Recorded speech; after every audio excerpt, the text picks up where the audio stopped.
Dear colleagues, so we start the discussion. Discussion till 5 o'clock. You can have this language comfort, and we have simultaneous translation, and the discussion, financial, and the priorities. I will represent moderator, Save the Children Ukraine, Sonia Kush. Mrs. Sonia, you can represent. I would like to do it for you. Good afternoon, dear colleagues. It's a real pleasure to be with you today. So thank you for joining this panel in which we're going to discuss some critical trends and challenges in financing humanitarian and social protection programming. The ongoing war has created a humanitarian crisis that's not only affecting millions of lives, but is also straining the resources of both local and international actors. So as we gather here today, it's essential to not only reflect on the evolving landscape of humanitarian funding and the unique challenges faced in Ukraine, but also the innovative solutions that can help ensure the sustainability of aid efforts until aid is no longer necessary. As we explore the current trends and challenges with our panel, it's crucial to recognize the role of donors, the private sector, and local government in addressing these issues. Donors play a pivotal role in providing the necessary financial resources, but their efforts must be sustained and coordinated to maximize impact. The private sector can bring innovative solutions and resources to the table, while local governments are essential for ensuring that aid is delivered effectively and sustainably. Earlier this year, the World Bank estimated a total financing gap of more than $9 billion for recovery and reconstruction needs in Ukraine this year. While there has been a clear decline in overall funding recently, the need for humanitarian assistance continues across the country. As we all know well, the response in Ukraine requires not only immediate relief, but long-term support to rebuild communities and restore livelihoods. This gap highlights the ongoing need for sustained international support and cooperation. But in the midst of all these challenges, there are also opportunities for innovation and collaboration. Early funding commitments are crucial for maintaining protection and assistance programs. Public-private partnerships, innovative financing mechanisms, and the localization of aid efforts can help build resilience and support long-term recovery. By working together and leveraging our respective strengths, we can ensure that humanitarian and social protection programming in Ukraine is sustainable, effective, and responsive to the needs of communities. Today, we're going to hear from a panel of experts who have firsthand experience in addressing these challenges. Their insights and perspectives will provide valuable context and guidance as we navigate the complexities of humanitarian funding in Ukraine. I'm confident that our discussion will not only shed light on current trends and challenges, but will also inspire innovative solutions and collaborative efforts to support the people of Ukraine in their time of need. So thank you, and I look forward to an insightful discussion. And now let me introduce our expert panel. So immediately to my left, we have Sean Edgerly. He's a humanitarian advisor at FCDO. Next, we have Marlene Breyer, who is the head of humanitarian at the German Embassy in Kyiv. Next, Oleg Masik, who is a humanitarian program officer at the Swiss Agency for Development and Cooperation, also known as SDC. Then we have, of course, Yulia Sforsh, the director of NGO Girls. And finally, Oksana Kuyantseva, board member of East SOS. So thank you all for taking the time to be with us today. What I'd like to do is open the floor first by asking all of you the same question, which will help us lay out the general trends and challenges as you see them. And then we'll come back to each one of you with some specific questions more geared to, who you're representing today. So just to lay out the scene in terms of trends, what are some of the most significant challenges you see related to financial sustainability of humanitarian and social protection programming in Ukraine? For example, how do you balance the need for relief with long-term sustainability? How can we work better with private sector and communities? However you want to touch on that topic to sort of lay the scene for us would be very helpful. And Sean, let's start with you. Sure.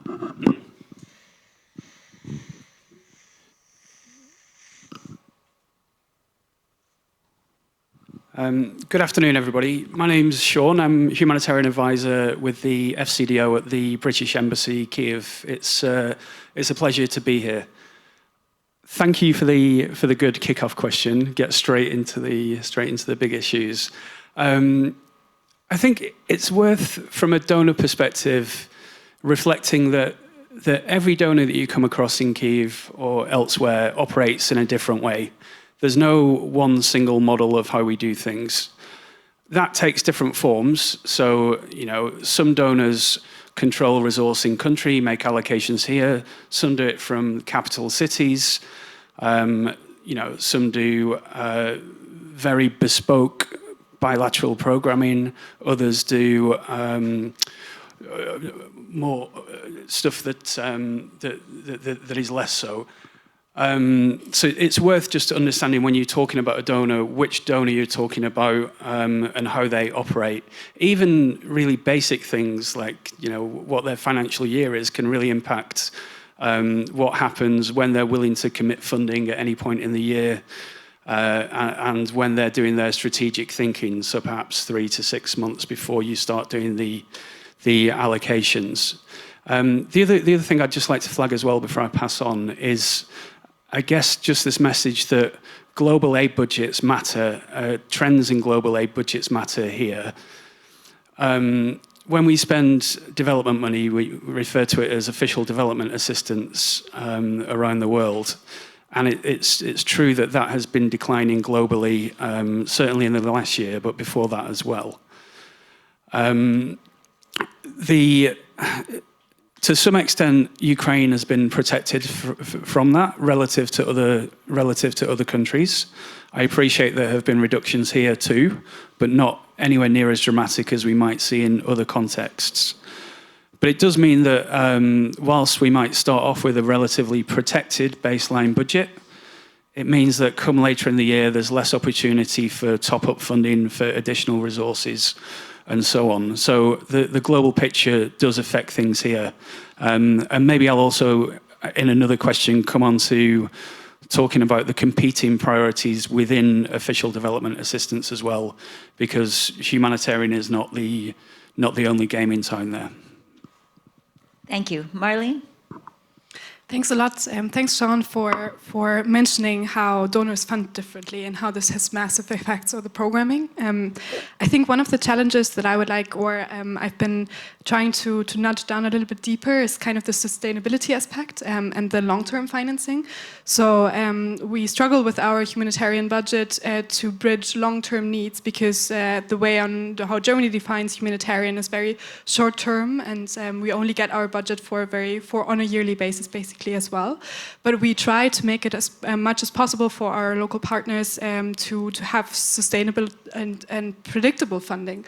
But it doesn't always help with addressing very long-term needs, but especially on needs of people in protracted situations after evacuations, for example. It's very important to have funding available that will help them after the immediate shock. And it's a bit difficult for us to program this because this is not only a humanitarian angle, but we also need different actors involved, like local governments, like private sector, exactly what you mentioned. So I think from a perspective of a traditional donor, Ukraine is not really a traditional humanitarian landscape. And I would we've already seen quite a lot of new innovative financing instruments on this, but I feel like we still need and think outside of our box a little bit more. And I'm very glad to sit on this panel, and also very glad to have fellow colleagues here on this panel who already are bridging this gap and are teaching us and how we should fund differently, and also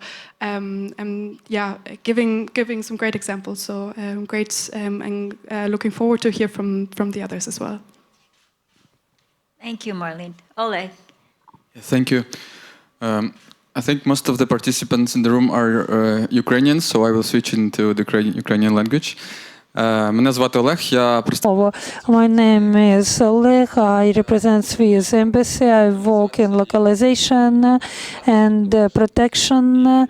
And maybe it's not empty word, localization, if we talk about everyone, because many people are talking about this. And for us, in principle, both as Embassy of Switzerland, I will be more better position comparatively to colleagues, because in year 2022, we have been working directly with Ukrainian organization, and we hear a lot of things that Ukrainian organization are difficult to receive financings and international NGO. We as embassy were involved in this process here 2022, and we were trying to get involved, and we are doing this now, and we work that involves, we have some trend in decreasing of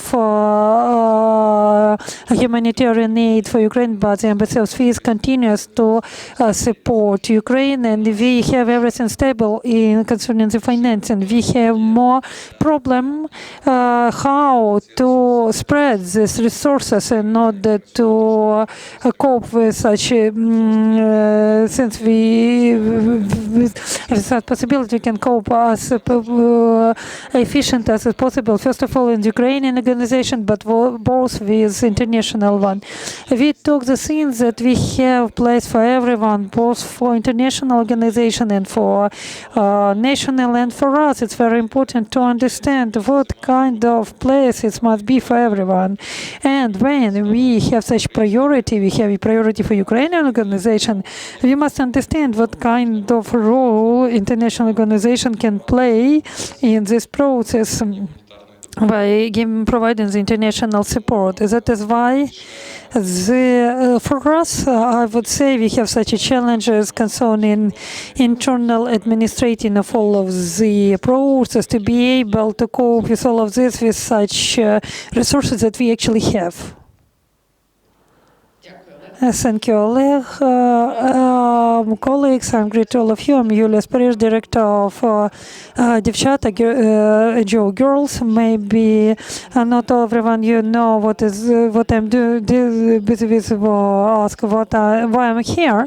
Besides, I'm director NGO Girls. I also represent Ukrainian organization as 11 humanitarian team of Ukraine HCT. Also, I'm in the Council of Humanitarian Fund, and which is the biggest humanitarian fund of Ukraine, and you probably work with this a lot. And besides, we as organization the broader gender and humanitarian response, and we think about when organization and deal with gender mainstream in humanitarian response. So that is why I have some hats, and I will talk today from the position as a person who constantly advocates the interest for Ukrainian organization before donors, and who lobbies women organization and in the direct financing. And as I come into many coordination group, I hear a lot of things how you how you can balance it and how you can respond for constant changes when they have you have threat of drones and strikes reaction. And the main challenge is hyper-prioritization of geographic, and because the majority of donors focused on crescent, and it means that IDPs who evacuate from hot points in central part of Ukraine, they don't have such a support because they don't have such organizations that they have such financial. I will bring you a good example. Such example, we can work in Zhytomyr city and have two units acute the psychologist is 3 months before. At the same times, as our team works in Kharkiv region, the settlement in 3 other organizations who provide psychosocial help, and we have such hyper focusing on it's a problem, it's a challenge. Alexander Kuyantsa, a member of SOS, in order not to repeat such things that we have told about, I will tell you that geographic priority, it's a big priority. When, for example, we as an organization this year, we wanted to close Cherkasy and Kropivnitsky, because be present and provide the psychosocial support. We couldn't find any donor who would be willing to support the team, and we have plenty of offers for financing in pre-front line. When I talk about the team, the financial sustainability in our work and the focus on program work, not large project work, it's different things for many organizations in Ukraine. And main actors have rebuilt their thinking in order to make the project and come to such thing that could coordinate with the state, with other partners, both locally and international. And such coordination is a key thing to spend money in an efficient way. And we will find the point where you can avoid spending money. You have some money, and the second moment, it's expertise of people, humanitarian people expertise. Our fund is famous because we may provide the civil evacuation of civil population, and the evacuation is must do with a lot of training, team building, and so on. If you lose such specialist, it takes time and money when we lose such specialist. And the thing that how to make this effective and sustainable, this team, how to it's about teams which are already working, and then don't lose resource and money to create on more time new teams, and take new people, and lose time to provide a good quality of service. Thank you. Excellent way to provide the bigger picture on the topic of humanitarian financing, and you've already hit on many important themes, such as the competing priorities that donors have to address, the need to be innovative and think outside the box, the challenges that we're all facing with the need to hyper-prioritize, geographic prioritize, when we know that those are leaving so many needs unmet. So look forward to also hearing from all of you. What we're going to try to do is leave 30 minutes at the end of this for questions from you. So please, if you hear something that you want to know more about, just remember it, and you'll have a chance to ask our panelists some questions directly. But maybe we'll go through 1 or 2 more rounds of individual questions for you. And Marlene, we'll start with you this time. So looking forward to 2026, what are the key focus areas for German humanitarian assistance in Ukraine? And how do you see that these can contribute to long-term sustainability? That's a good question. So just recently we had our strategic talks that are taking place in Berlin, and with virtual participation of many Ukrainian colleagues online. And we kind of we gathered a lot of input of what's happening on the ground, what are actors, what are they requesting, or what do they think the most important need is. And I mentioned before that we think the sustainability aspect is very important. So we so I'm representing the humanitarian side, but we also have a development ministry, and we in Ukraine we try to create kind of nexus projects, so that one partner applies to both humanitarian and development ministry for funding with a project that addresses humanitarian needs, but also finds some linkages for longer term, for addressing the longer term needs, and we want to strengthen this. We want to create closer linkages, and we not only want to look at the frontline needs there. Of course, we know the hyper focus on the front lines, but we know that there are especially long-term needs all over the country, and we really try to address this, and we want to have it in a more coherent programming than we've done previously. Unfortunately, we also have strong or very harsh budget cuts. So we've had a lot of partners in Ukraine, and we have to drastically reduce our numbers, which is not good and not great for programming either. But we want to make it a bit more,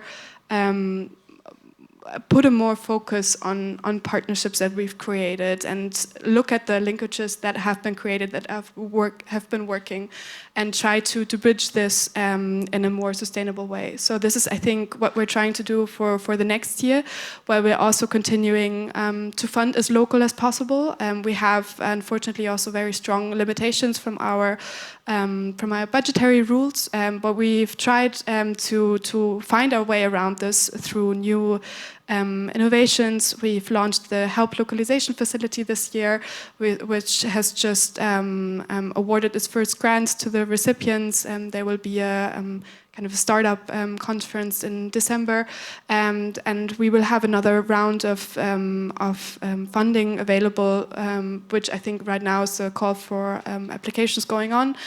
So I think it's very exciting. This is a new instrument. It's a new approach that we're trying here in Ukraine, and I'm also looking forward to see how this is going to be implemented in 2026. Thank you. That's, I think all of us who work for implementing agencies find that very refreshing and welcome, that you're really trying to look at those linkages between humanitarian and development. So despite the budget cuts, it's still positive news. So Oleg, SDC has really taken a leadership role in looking at duty of care. Can you tell us more about how SDC has incorporated strategic thinking on duty of care into ensuring financial sustainability of humanitarian programs in Ukraine? Дякую. Thank you. Maybe the colleagues who are in this room right now, you have heard about SDC participate in advocacy for humanitarian workers. A brief reminder for those who could miss it. I believe it was 2023 when we first traveled to Kharkiv to see our projects at work with our partners. Even back then, it was quite understandable that in Ukraine, civil society was taking a big part in humanitarian development, and that they were working too close to the contact lines and places where humanitarian organizations were not operating. But these people were very scarcely protected with personal protective equipment, etc. And since I was traveling with representatives of Switzerland, and they are experts in insurance, and we discussed that insurance for volunteers would be a good option. That was a novelty for Ukraine, but we managed to launch this project, and for over 2 years we have been providing insurance to the volunteers. And we did not stop there. In 2024, we did a little research, and we developed the minimal package for the duty of care, which includes some minimum level of insurance, some training, some first aid medical kit, and we believe that every donor should include at least these elements into their budgeting, because the safety of those who are saving Ukrainians is crucial. And we are going to be able to evacuate people safely. And we have different donors speaking to us. We see the feedback from humanitarian community, and we can see that what we are doing is not yet enough. So we keep advocating for more donors and international organizations to include these things into their budget. And we understand that this entails some additional costs, but in our opinion, this is very important. We are doing our best to advocate this on the international level as well, and we are working with the international community to have this included in the Ukrainian legislation. So we truly hope for our messages to be heard. We have the colleagues from some organizations here who have implemented these practices. All of this actually works, and we can ask those who work in the fields. Thank you, and we do appreciate STC's leadership in really bringing visibility to this important topic, duty of care. Yulia, your organization is obviously very well known for addressing the unique challenges that women and girls are facing. How do you address these, though, in a sustainable way? Have you found some ways to do that, or what challenges do you face in this regard? Дякую за питання, тому що жінки є Thank you for your question. Indeed, women are those who suffer from the war the most. Even if they are not relocated, we have a triple load, such as family, earning money, and taking care of the older members of the family. And also, if the woman is an IDP, she has to adapt to the new conditions. The most difficult thing now is that the crisis in the United States has had the impact on gender priorities. The U.S. was the largest donor for a big number of gender-focused programs. This is why we lost financing for some of our ongoing programs, and about 90% for women's organizations had to close at least one of the programs this year, because there is no other donor that could compensate for such a huge loss.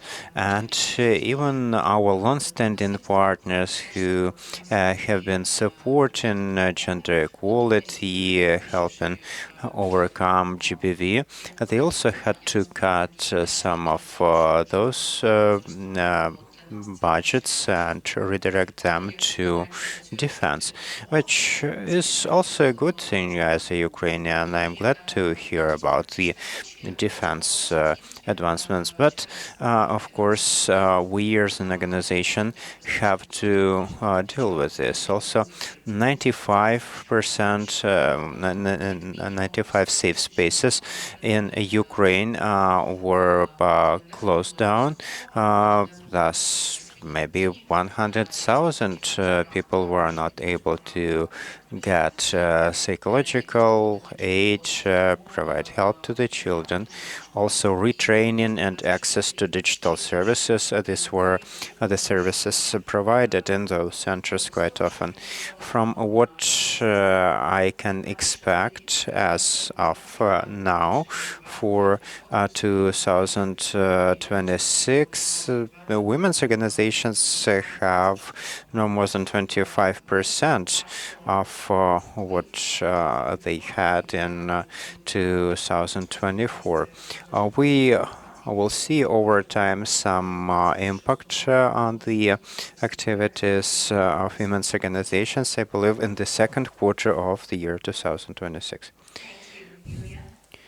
Anna, what are the most pressing needs in the communities where East SOS is mainly working, and how do you ensure that your interventions are sustainable? Actually, we work in all the government-controlled areas, and actually, our activities exemplify the combination of emergency response and the long-term needs, and supporting people in their permanent place of residence, support of activists. We have some development projects. We have some war crime documenting projects, etc. When it comes to the needs assessment and the way we work with them, this is first and foremost about coordination with the local self-governments, with the local activists, organizations working in the field who know the situation firsthand, and also the ongoing monitoring visits that we also do to be there, to see the people in need, and having this general picture with all the sources of information coming together. Only then can we be sure that the way we respond to crisis is in line with the need. And I can share that at some point we have to have some disputes with the donor to highlight the things that are actually of the highest importance. So previously it was, for instance, believed that we can only work with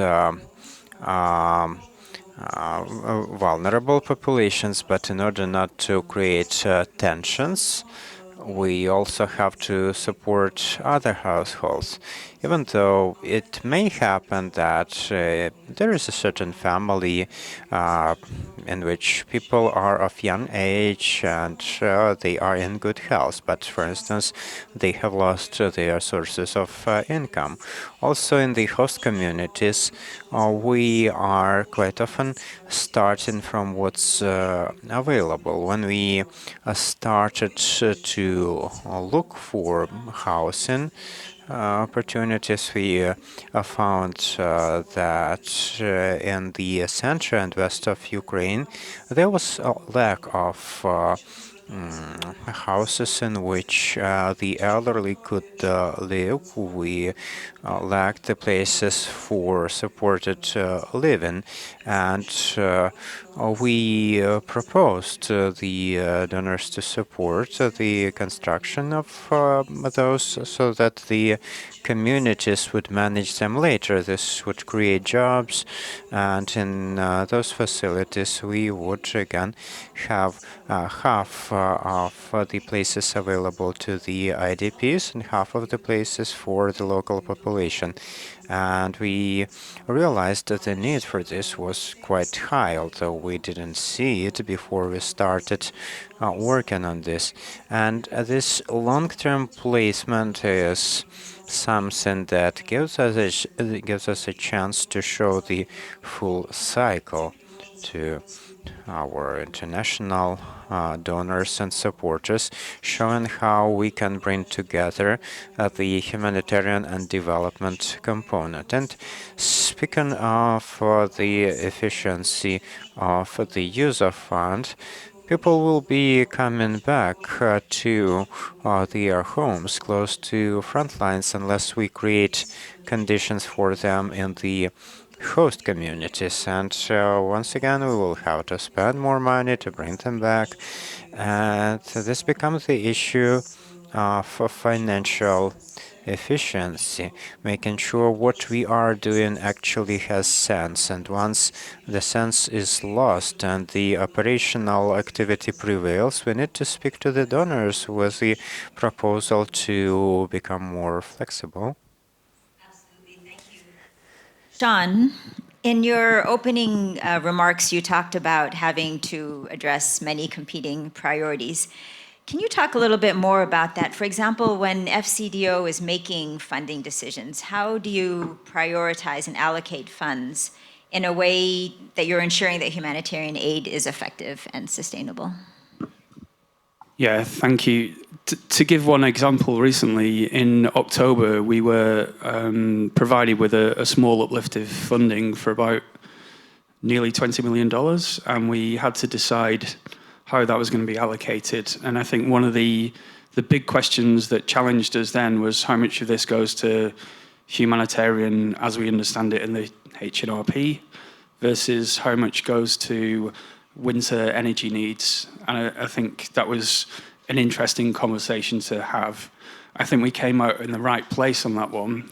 Those two things can complement each other, but it just gives an example that it's not just humanitarian that official development assistance is spent on.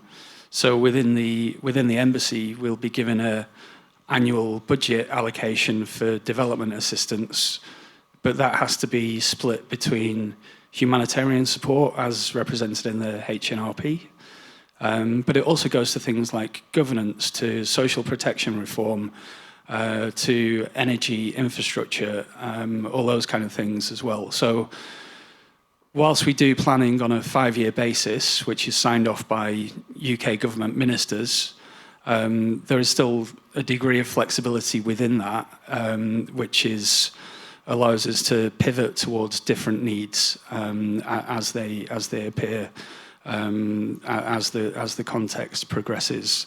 So there are different priorities for development assistance, and then trying to get the sort of relative level of effort there is very important. But I would agree with what Marlene said about better linking up humanitarian and development, however we want to define those things. Certainly a big push for sustainability on our side is the localization thing, but also localization including government systems and services, which is why I mentioned the social protection reform as a kind of medium to longer term exit strategy from some of the more acute humanitarian support. And then, of course, like everybody else, within the humanitarian sphere, we will continue to prioritize and reprioritize based on how we judge the situation to be, informed by colleagues such as yourself.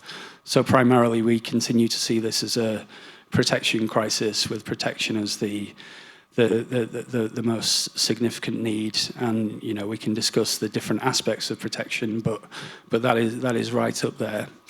And then alongside that, I think we see certain specific material assistance needs related to things like shelter, to water, heating, those kind of things. But then also space in Ukraine for multi-sector assistance in the form of unified cash packages or multi-purpose cash, whatever we want to call those. So there's, I guess, priorities within priorities within priorities, which do evolve. And I won't claim that we always get them completely correct, but that's why, I quite like the comment about the dispute or the explaining back to the donor things. I think that is something everybody should be encouraged to do, because it's by that kind of interaction that we can help set priorities that really reflect the reality. Thanks, Sean. I can get a sense of how difficult it is to make some of those decisions in this environment. I think we'll do maybe one more round of questions and then open it up to the audience. Oleg, we'll start with you this time. So what role does SDC play in supporting the capacity not only of local organizations, but also communities to lead humanitarian and development efforts? У нас досить різноманітна. We have quite diverse support system. The Swiss humanitarian aid started on the large scale in Ukraine back in 2022. We have over 15 people in this team alone dealing with humanitarian aid, but also we have developmental projects. And so if we want to truly balance this with the development of the civil society and the communities, we have different mechanisms. I work with protection. Specifically, I mainly work with civil society. We believe that here in Ukraine, civil society organizations are the closest to the communities in many regards, and we decided to keep increasing the percentage of Ukrainian organizations supported. We also have the so-called flexible actions mechanism, which implies a direct interaction with communities. As a rule, the communities in the center of the region. So as a rule, the community has a feedback loop with us, and we are able to provide support based on that. This mechanism has been there for 2 years, and it's quite good because we are able to avoid contracting some organizations, but instead directly respond to the needs of the communities. We have a big pool of engineers dealing with water supply. They work with utility companies along the contact line, and they are always in touch with their communities. We are doing our best to combine these mechanisms. Thank you very much. It's such an important part of the bigger picture of the response. Yulia, so you are a very effective advocate in this response. And I wonder, what role do you see for organizations such as NGO Girls in advocating for policy changes, whether it's for donors or member states, to support the financial sustainability of humanitarian efforts? Дуже гарне питання, дякую. Very good question. Thank you, Sonia. We actually are advocating on multiple levels, and we are advocating with women's organizations directly. We are sharing among them the information on what donors are looking for in the partners and how to become the partner the donor would be willing to work with. Also, we work with the international partners. I am the head of the supervisory board of the Platforma NGO, and that's a very good platform where we can advocate on the duty of care and what Ukrainian organizations need to do to be able to get this little line in the budget that they can spend on care for their team. We have very practical communication. We intend to make sure that Save the Children has this line for every implementing partner, such as East SOS, enabling to spend 1% for the support of the team. This is the second level advocacy that we are doing. And the next level is the donors. That's what I do as part of the Ukrainian Humanitarian Fund board. We have initiated a review all of the UHF budgets on the issue of distribution of overheads. In case you are not aware, according to the UHF policy, any participant, the lead organization or the implementing partner, has to get 7% for the overheads. And from the analytics, we got 70% for the projects. Only this percentage provided overheads between 5 and 7%. All the rest were distributing this money differently, and thus we underscore in this inequality between the implementing partners and the lead partners. The next step will be the obligation for everyone to give the 7% to the implementing organizations. This is something that should have happened quite some time ago, but in practice we see that it's not always happening. That's what we do. All these advocacy efforts are very much appreciated by the wider community. So thank you, and for everybody else here that's been engaged in these topics.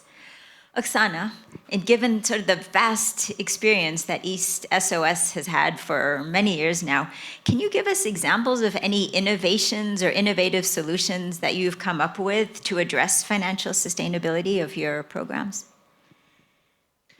Я думаю, що I believe the best solution or the best decision we made a year and a half ago was the idea to diversify our financing sources, and we started to get direct financing, or at least we started working on that.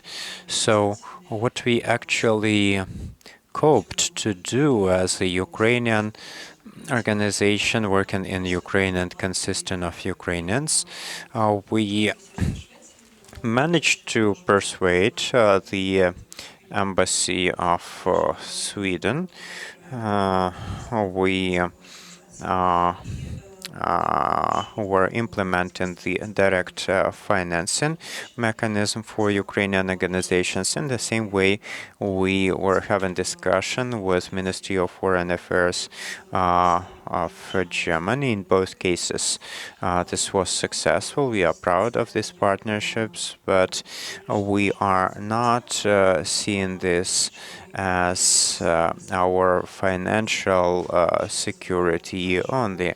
Actually, we are giving others an example of how Ukrainian organizations can be financed directly. We are also showing that Ukrainian organizations are capable. They can manage finances. They can provide all the necessary accountability, and this is our mission, as we can see it, as we participate in the Alliance of Ukrainian Organizations, Alliance of the Civil Society. We are showing a good example, and Ukrainian consortia are being established, and Pulse is one of those Ukrainian consortia. It's not that much about the absence of the international partners, because we can have it there. It's about appreciating the strengths of each other and being able to complement to each other's strengths. We can complement each other with the expertise, with the services we provide, ensuring successful referrals. So within the consortium, we can effectively redistribute costs within existing projects. In some cases, in the middle of the project, we would discover that much funds are still available. We were looking for some organizations able to implement certain activities, but there was a lack of established communication. And speaking of the activity of Ukrainian funds, these days the dialogue is now more open. Because everyone is dealing with practical activity, it's no sense to take this responsibility. If we are talking about such innovative scenes, it's a direct partnership, and the scenes that we see, like a Ukrainian consortium, and we are pretty aware that what must happen now. It's understanding of international partners is that Ukrainian organizations are not better and worse. This cannot be always vertical from leading to implementing. It's the same organization which can allocate their money and use it in efficient way. If it will happen, they will get rid of this fear to trust this many things will be more efficient, and there are many things which were made in very many things, and we are a very pretty good example, I think.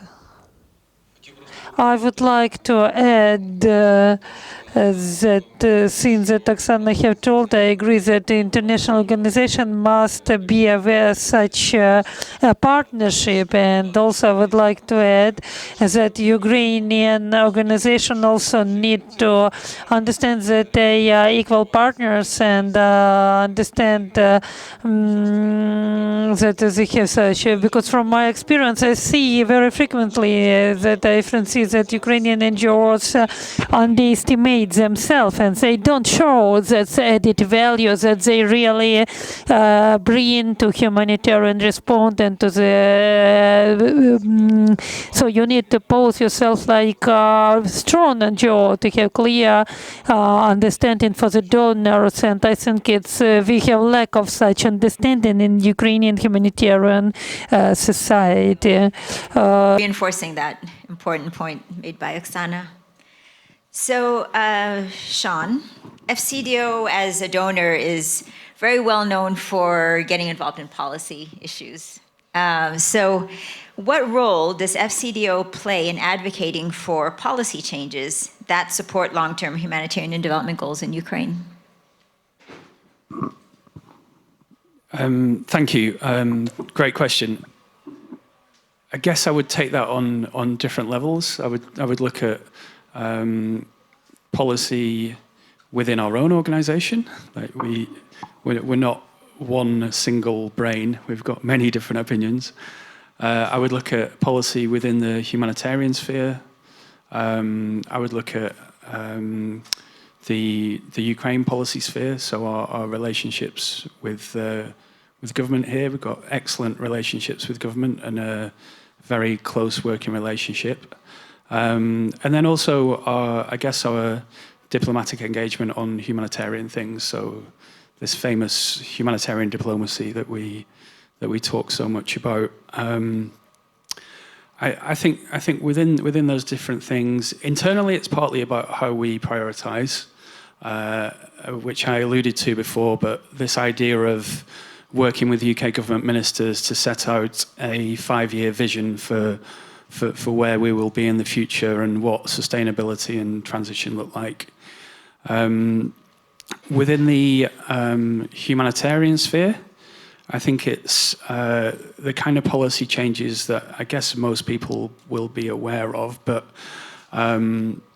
you know, this next year we're going to be pleased to see the HNRP move to a thematic basis rather than a sector basis. But then within that, I think it's continuing to push to maintain some of the gains that we've made on things like multi-sector cash, about maintaining the prominence of protection within all of this. And of course, the thing that everybody's touched on today, how we localize that as much as possible.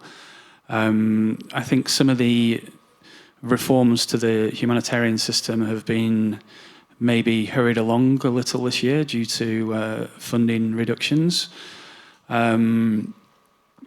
But many were needed anyway. So I guess I think what happened with funding earlier this year was obviously not a good thing. But at the same time, it represents an opportunity to try to, under the humanitarian reset, to maybe achieve some of these things that have eluded us in the past few years or decades. And then with the government of Ukraine, as I say, it's a very deep and positive relationship between the UK and Ukraine. I won't speak for my embassy colleagues who are engaged in all kinds of other relationships, whether that's on the sort of defence, security, cooperation, whatever. There's a whole range of things going on there. From our side, I think I mentioned earlier, one of the big things that we liaise with is on social protection reform and how social protection services can be a kind of exit strategy really from this kind of long-term, more unsustainable donor support. And there's ways that we sort of try to incentivize that as well to bring about greater collaboration between NGOs, civil society and government. So outside of the humanitarian, but still in development, we have a program called Spirit, which is geared towards social protection reform, which has, for example, a small grants facility which supports NGOs to become sort of government service providers at a kind of hyper-local level, with a view to kind of shifting that relationship away from institutional donors like ourselves. But that's just one example. I think others might be our engagement with the government of Ukraine on topics like international humanitarian law, and Ukraine's made some amazing efforts on its kind of voluntary reporting, on its kind of IHL commission, which has got very close links with the UK's National Committee on IHL, and I think this is really positive and shows the kind of the kind of open-minded and broad-thinking commitment that Ukraine is showing, and does much credit to Ukraine. So yeah, there are plenty of policy areas for us to engage in. But the other thing I just finish with saying is that when we liaise with our partners, when we talk to them about this and this, we would really urge you to remember that it is not just a funding relationship between donor and partner. It's much more than that. We would like to work with you where possible on some of these advocacy issues, on some of these policy level changes, on identifying the key themes. So please do include donors in those conversations, because I think the two sort of sides of that working together, whether it's humanitarian actors and donors, I think once you combine those two things, you can actually achieve quite a lot in the policy space. Yeah, exactly. Thanks for that reminder. I mean, it's really policies in the end that are going to drive the long-term change. So I hope everyone took note of Sean's request.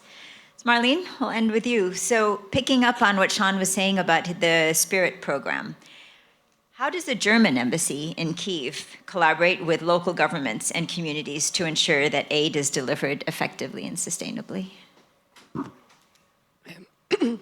Germany has been a really strong partner in the decentralization reform since its initial phases, and we continue to have really strong partnerships on the development side on this, on a policy and on the development side, especially through the EU-LEAD project, which is implemented through GIZ, which has local offices in the different Romadas and is really helping on a local level. Unfortunately, being based in Kiev, it's sometimes hard to follow that. But we know that there are a lot of great initiatives through city and oblast partnerships with German partners. Like my hometown is a partner city of Zaporizhia, for example. And we, at the embassy level, we get flagged those partnerships quite a lot. But it's very interesting because they develop naturally and very organically. Like it's not that from a federal government level we have to engage or we have to initiate them. It's most often that they actually come up from a partnership level, from Humadas looking for partners in Germany or German cities approaching us with kind of like we want to strengthen our relationship with Ukrainian cities. And it's we just sometimes create or try to create an enabling environment, but often it actually already takes place without our direct involvement, and that's really, really nice to see. And I think there are so many more initiatives and great examples that I'm not even aware of, and good to see to stumble upon them when we are able to go out in the field, but even more important that they are already in function and already established. Great. It's great to see that's part of the German government's priorities.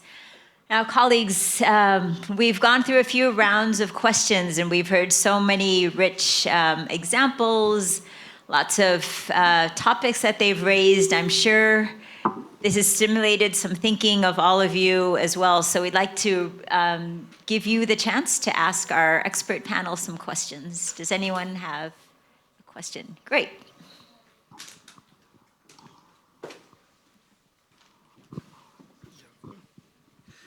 Доброго дня. Good afternoon. I will sit here. Maxim Latsiba, Ukrainian Independent Center for Political Science, NGO. First of all, I would like to say thank you for international organization for the humanitarian support that you provide. Google hints me that from the very beginning on full invasion, more than $10 million of humanitarian aid, humanitarian support was given to Ukraine. Thank you very much for this. But it's not easy to fulfill it. It's one of the questions. It's a pretty difficult, archaic legislation. A law about humanitarian aid was approved by Tsar Yanukovych time. It was pretty long time and very difficult, both for international organization and Ukrainian organization to give such, should you pay income tax or not, how you respond is for tax services, for Ministry of Social Policy. And the question is, we always have been thinking about the archaic legislation, so 20 million.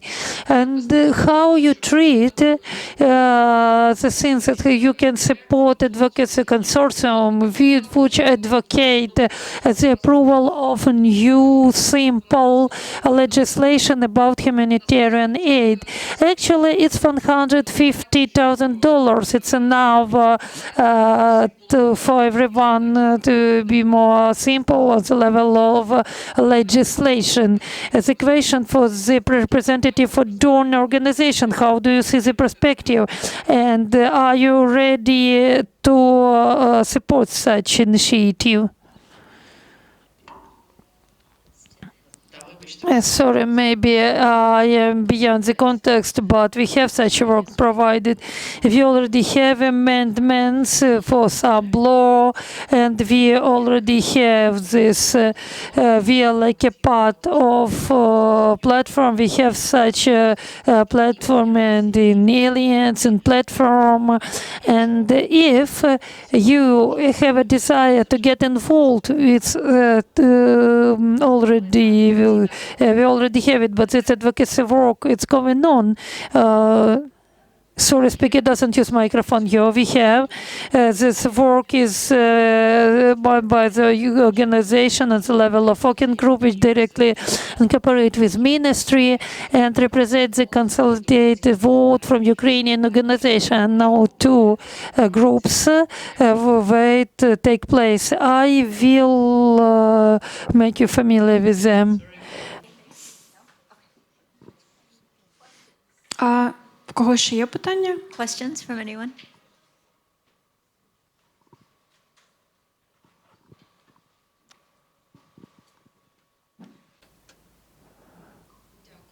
Thank you, Hanna Horanich, Dnipro, RTP. Maybe I probably have some question to Mrs. Yulia for a representative member of corresponding council. Today we have plenty of them, and one of the question: how do you think, in your opinion, intercluster coordination can influence for involvement of financial and subdivision of direct due to some priorities, if you talk about such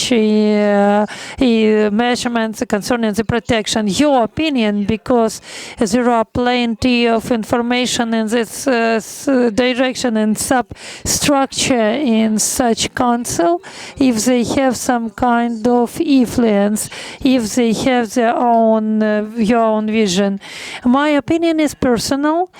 First of all, cluster must have such small humanitarian research clusters where the main authorities which have brought the priorities in HNRP, and UN is the biggest humanitarian donor due to the volume financing for Ukraine. The things that it has such priorities which are given by clusters, and how clusters advocate the needs inside of the structure, has established and structured the project where they can be financed. Always it was in such a way. And for one who beyond the context, we have the reformation in cluster.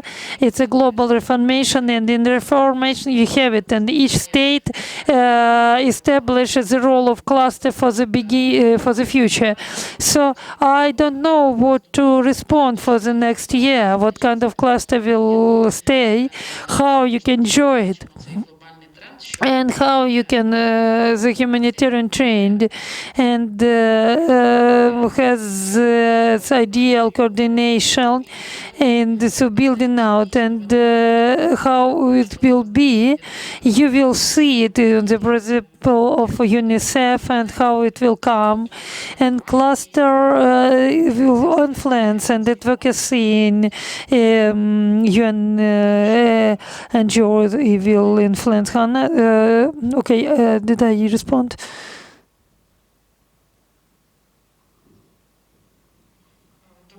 Good afternoon. The question next is connected with reformation is architecture, and the question concerning the strategy about financial support, not only direct services but local coordination. We have been talking about this, and we're talking that very interesting how strategy for the support of local coordination, because it's not a secret, they need financial support for the development and the productivity and efficiency. Thank you.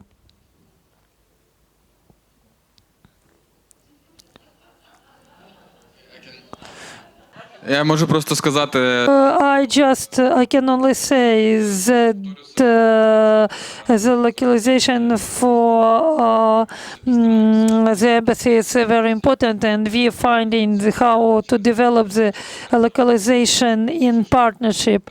It's a very simple way, but more innovative project.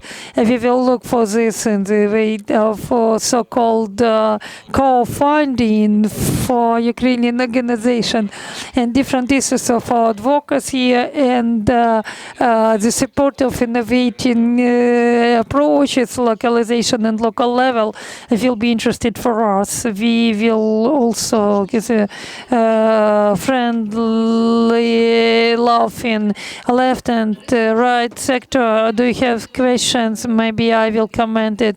Such discussion about the budget, about the local coordination on IT level, and the what does it mean, how G, who will pay for this banquet, it will be on discussion.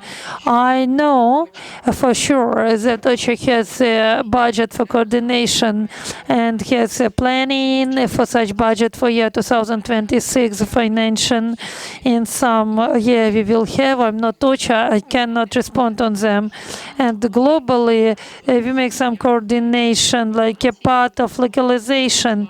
And when we have about local actors, we talk about not money for This is also about the responsibilities. For instance, if there is an international organization and a Ukrainian organization, and together they arrive at some solution, will UN agencies be ready to implement the decision of this regional coordinating body?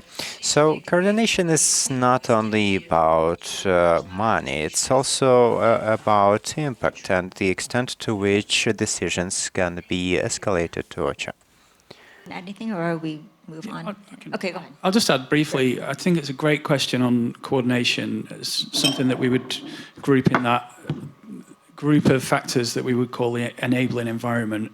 So certainly from our side, I know I've talked about some of the sectors or the mechanisms, but I would say that we would normally fund 4 different types of things. We would fund protection activities, assistance activities, something related to recovery, resilience, whatever you want to call that. But then the 4th one that we would always fund is related to the enabling environment.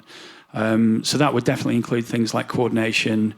It might also include things like logistics. It would certainly include the important things that Oleg was talking about before on duty of care.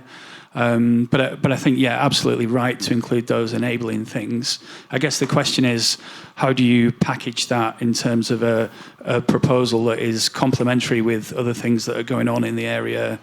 How do you best target the geography and the scale and things like that? But yeah, absolutely agree. Thank you for raising that point. I think we have about 15, 20 minutes left, and so I thought we could wrap up. I'm going to ask you again the same question, and would like to hear from all of you. Having heard all of the comments today, the interventions, the questions, so what are your key takeaways? And particularly, I'm interested in hearing your advice to us as the audience. How can donors, the private sector, and local governments work together more effectively to ensure the financial sustainability of humanitarian and social protection programming in Ukraine? So what would you see as some concrete next steps, and how would we be able to measure the success of this? Yulia, do you want to start? Для мене Well, to me, a good option would be having humanitarian donors and developmental donors sharing a table. Even in the German embassy, there are 2 big departments, and in the Swiss embassy, there are 2 big departments. We know that the same partners are being financed both from the humanitarian wing and the developmental wing, but we do not see coordination within the donor community. I do not see this desire of humanitarian donors to sit down with the developmental donors and discuss where the gaps are, even within the same embassy. And looking broader, many people say the word nexus, but I don't feel it. I mean, yeah, these are some particular projects, okay, but the global discussion is not happening. I would very much like it to happen in 2026, or even now when the planning is actively going on. The humanitarian donors, because of hyper-prioritization, are stopping to finance the long-term support projects. But what about the teams, the locations, things that already were developed. Are we investing into all that to close this down in just a year? An example, we had a team of 50 people hired. Then the project suddenly stopped, and well, should all of them lose jobs now? Because my HR team has spent 100 hours to hire all of them.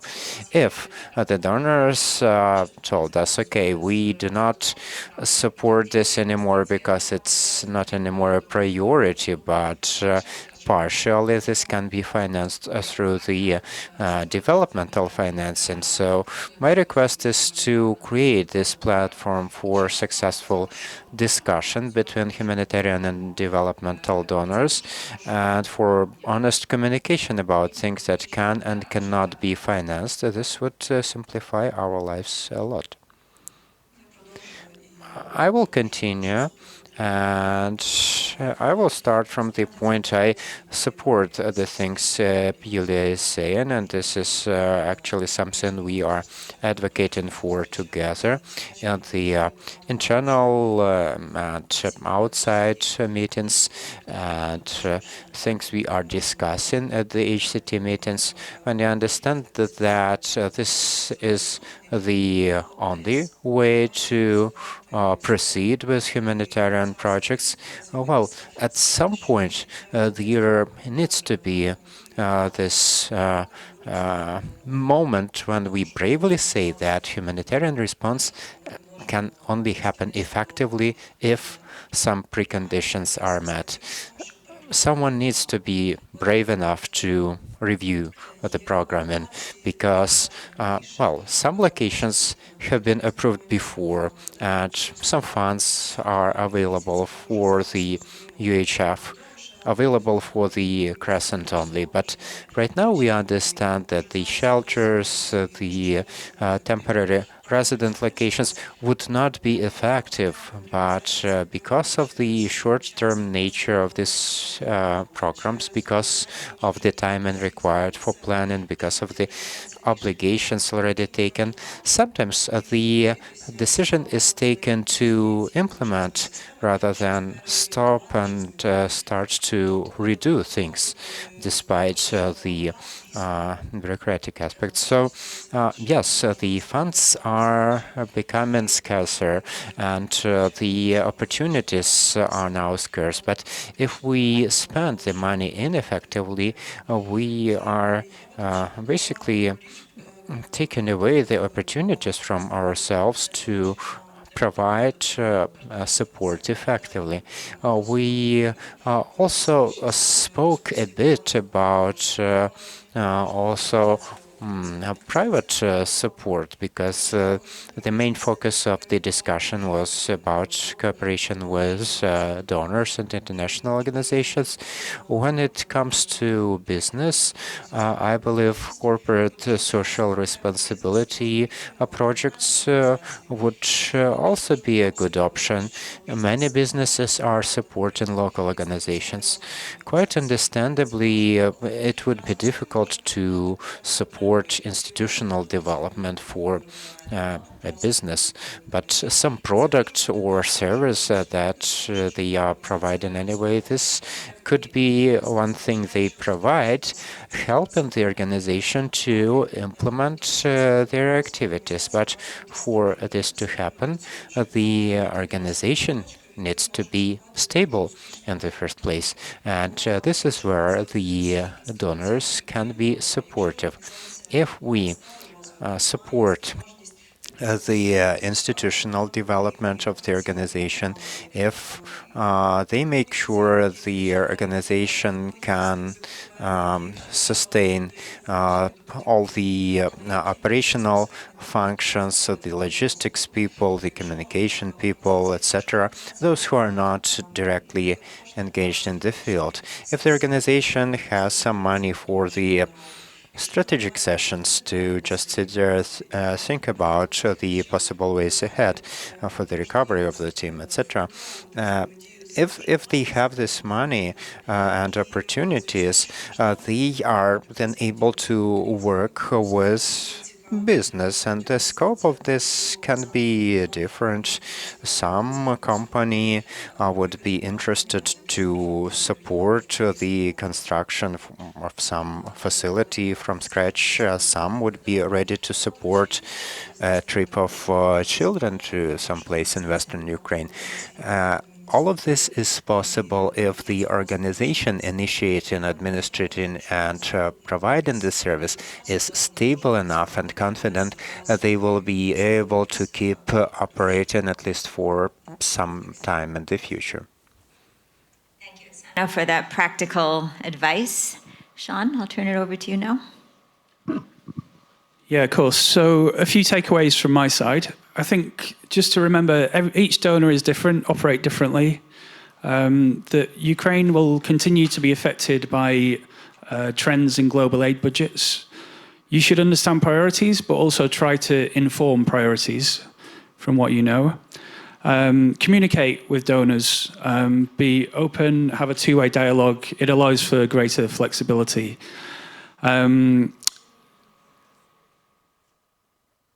Do some of the things we've not touched on today, I guess, but we could do another day. Is around things like some of the barriers, I guess, so things like due diligence. I know that many of us have talked about that a lot.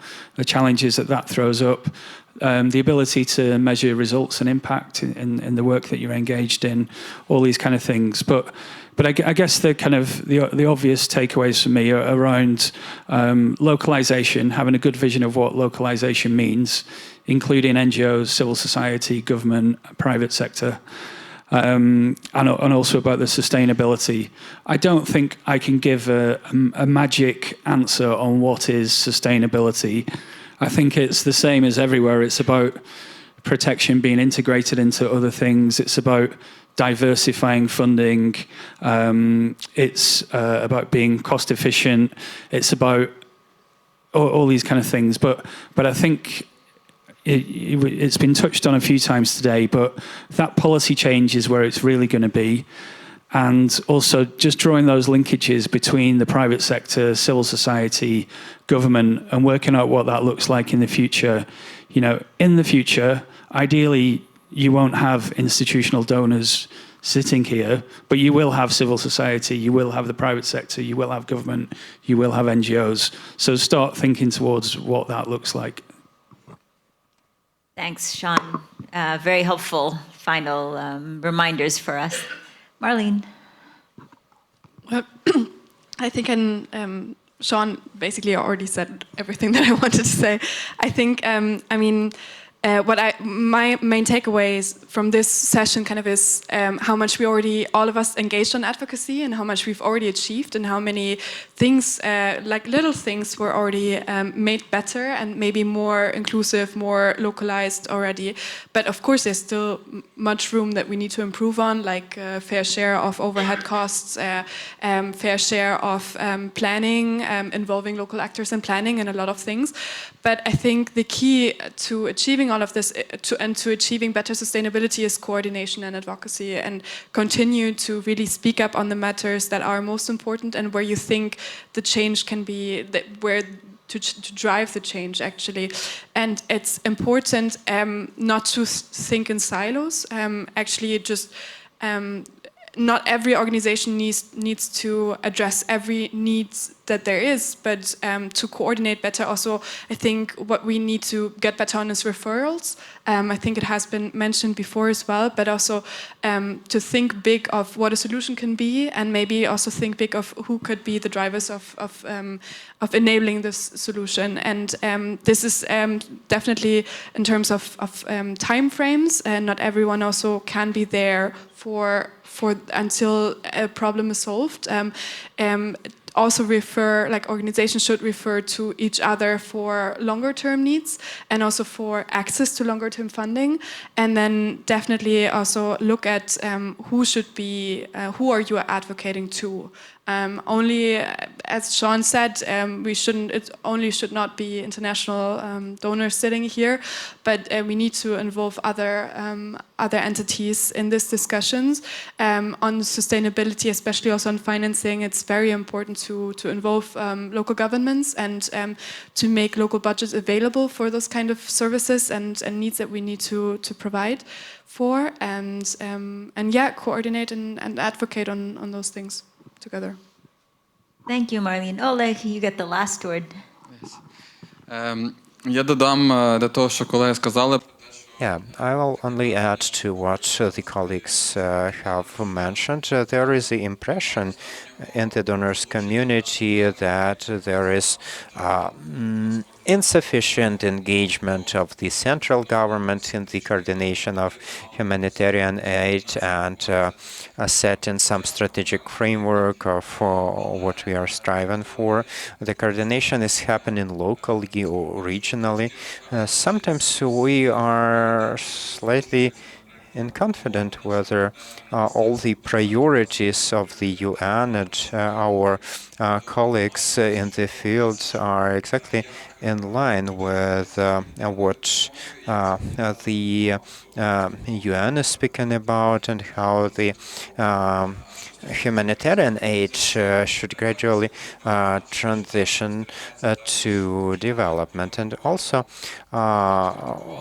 quite often there was criticism of international organizations saying that they don't always see Ukrainian organizations as equal. Now we are also seeing the opposite happening. Ukrainian organizations that have become stronger are becoming less kind to other Ukrainian organizations that are not that strong enough yet. So we need to think about localization as a way to show in practice how the partnership should truly look like rather than competing for finance. Thank you, panel. I certainly appreciated hearing all of your points of view, as I'm sure the audience did. You know, we started out just laying the scene with the challenges. You know, we had a very difficult this year with the funding cuts, and that really took sort of a while to come out of. But I think hearing not only the challenges, but some of the advice as well, that we've heard some great examples about innovative financing. We've heard that our donors also grapple with some of these challenges around how to make decisions. We heard about how policy development is so important in the long run, affecting some of the changes that we want to see. And the last round, where we talked about how important it is that it's not maybe this crowd that's sitting here next year, but it is a representative of donors plus private sector plus local government, and show how all three of those groups are really working together hand in hand to look at the response and how it can be sustainable and how it can really help Ukraine in its time of need. I think that will be a real key indicator of success. So thanks to all of you for your time. Thank you, panel, once again, and have a good rest of the day.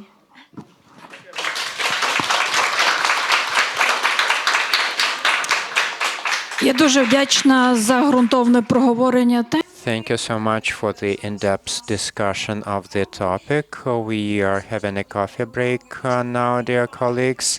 I actually someone who needs coffee and exercise. We will also have a photo zone available. We also we'll have photo exhibition, and in half an hour we are coming back for dialogue between Sergei and Yaroslava Shevtsova, communication head of Right to Protection. Please have some coffee and please pay some attention to the virtual reality space where you will see Sumy Transit Center. I actually spent some time there.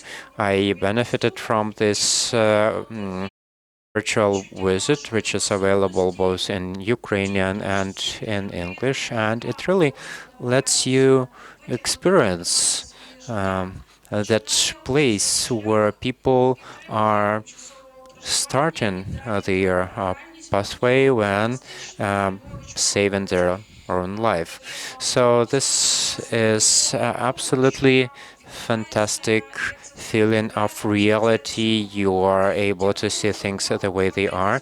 Thank you so much for your attention, and please let us all